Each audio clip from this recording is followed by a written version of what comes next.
C'est un petit pays qui concentre beaucoup de malheurs, d'ordre naturel tout d'abord, des séismes, des inondations à répétition. Haïti est également confronté à une classe politique parfois autoritaire, parfois corrompue. À cela s'ajoute une pauvreté et une insécurité qui fait que l'île se retrouve aux mains des groupes armés. On se demande parfois si Haïti n'est pas frappé par une malédiction. L'explication est peut-être plus terre à terre. Dans une série exceptionnelle, le New York Times publie une enquête sur l'histoire de la dette haïtienne et explique comment notamment, Haïti a été obligé de payer pour obtenir son indépendance de la part de la France. On en parle avec vous, Constant Méheux. Bonjour. Bonjour. Merci de nous accorder votre temps. Vous êtes journaliste au New York Times et vous avez donc participé à cette incroyable série, un long travail qui a duré plus d'1 an, je crois. D'abord, qu'est-ce qui vous a conduit à vous intéresser à Haïti et à l'histoire de sa dette ? Bon, écoutez, exactement ce que vous venez de dire, c'est-à-dire qu'on a une collègue qui s'appelle Catherine Porter, qui connaît bien Haïti, qui a fait beaucoup de reportages là-bas, et qui à chaque fois qu'elle allait sur place se demandait mais comment se fait-il que ce pays est aussi pauvre? Comment se fait-il qu'il n'y a pas de système de métro? Comment se fait-il qu'il n'y a pas d'égout qui fonctionne? Comment se fait-il qu'il n'y a pas de système d'éducation publique solide?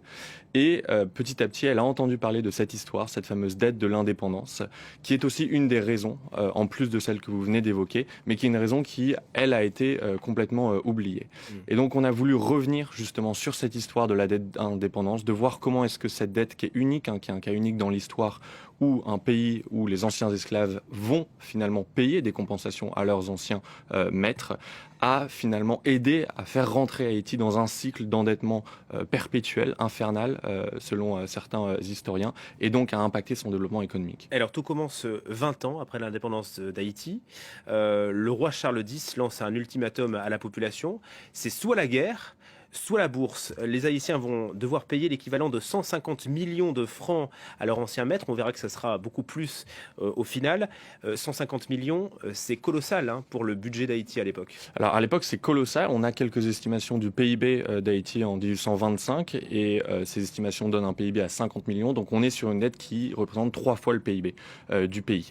Par ailleurs, le premier paiement, puisque c'était 150 millions qui devait à l'origine être payé en 5 annuités, rien que le premier paiement représentait 6 fois les revenus publics du pays en 1825. Donc Haïti, tout simplement, ne peut pas payer. Et donc Haïti va être forcé de faire la seule chose qu'il peut le faire pour payer, pour honorer sa dette, c'est d'aller emprunter auprès de banques françaises dès 1825. Ce qu'on appelle la double dette. Exactement, voilà. C'est ce qui va former la double dette, l'indemnité aux anciens esclavagistes français et le premier emprunt qui est contracté justement pour financer pour aider à financer le début de cette indemnité. Et au total, vous estimez qu'Haïti a payé à la France 560 millions de dollars, une somme qui a été détournée et qui aurait pu servir au développement de l'île. Exactement. 560 millions de dollars en tant que tel, c'est une somme qui reflète assez mal l'impact, je dirais, économique sur le développement d'Haïti. C'est très peu comparé par exemple au PIB d'Haïti actuellement qui est de 14,5 milliards de dollars. En revanche, il faut voir ce que ces 560 millions de dollars auraient pu permettre en termes de développement économique. Et donc on a travaillé avec 15 économistes là-dessus pour estimer qu'est-ce que seraient devenues ces sommes si elles étaient restées en Haïti.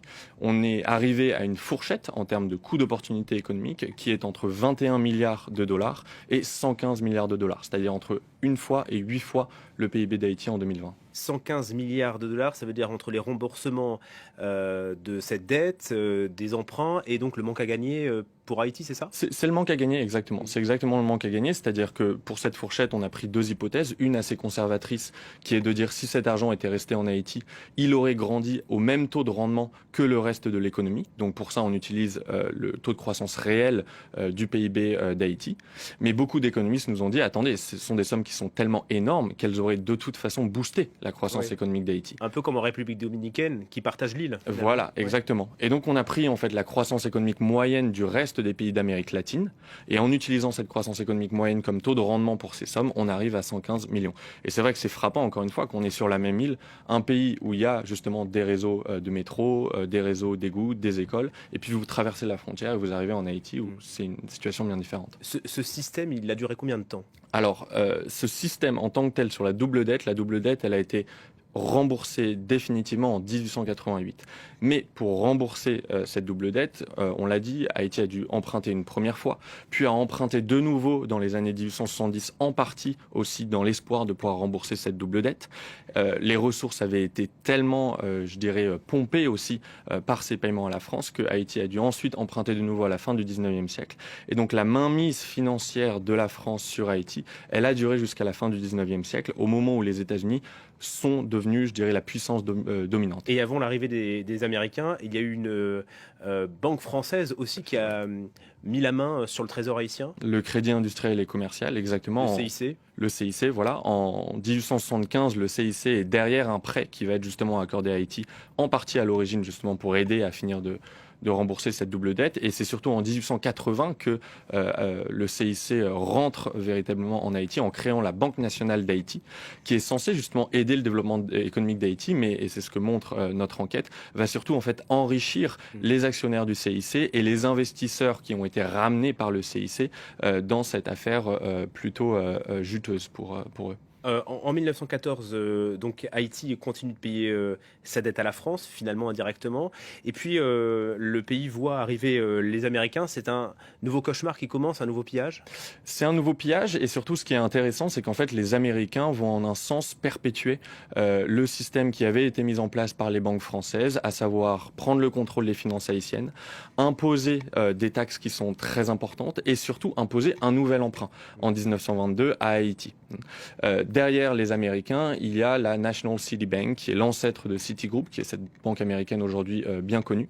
Pendant 10 ans, on va avoir quasiment un quart des revenus publics d'Haïti qui vont être transférés à la National City Bank, puisque c'était elle qui avait le contrôle sur un emprunt qui avait été imposé par Haïti.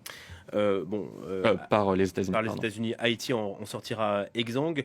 Revenons à cette affaire de la double dette en France. Ce qui est intéressant, c'est qu'il y a un président haïtien qui a demandé réparation au début des années 2000, Jean-Bertrand Aristide, qui réclame plus de 21 milliards de dollars. Il n'y aura pas de suite, à part que lui a été destitué. Tout à fait. On est en 2003. C'est un discours en avril 2003. Jean-Bertrand Aristide frappe un grand coup en demandant justement ces remboursements à hauteur de 21 milliards de dollars, ce qui aujourd'hui serait plutôt de l'ordre de 30 milliards de dollars en dollars actuels si on prend en compte l'inflation. Immédiatement, la France va réagir. On a interrogé beaucoup d'ambassadeurs et de diplomates français en essayant d'étouffer tout simplement cette demande de remboursement. Une commission va être créée pour officiellement travailler sur les liens entre Haïti et la France, mais va y avoir également une mission, elle qui n'est pas officielle, qui est précisément de faire en sorte de mettre de côté cette demande de restitution. S'ensuit l'année 2003, Haïti est plongé dans une crise politique très violente. Des groupes armés montent dans le pays. Le président Jean-Bertrand Aristide est accusé de violer un certain nombre de droits humains, d'avoir des gangs qui sont à sa solde. Donc on a une situation qui est très compliquée. Les États-Unis et la France, en février 2004, vont finalement exiler le président haïtien en Afrique et ont toujours nié que c'était un coup, ont toujours nié aussi qu'il y avait un lien entre la demande de restitution et cette opération. Un ancien ambassadeur français, ambassadeur à l'époque, nous a cependant dit que pour lui, cela était précisément un coup. Et lorsqu'on lui a demandé s'il y avait selon lui un lien entre la demande de restitution et ce coup, il nous a répondu qu'il y avait probablement un peu un lien.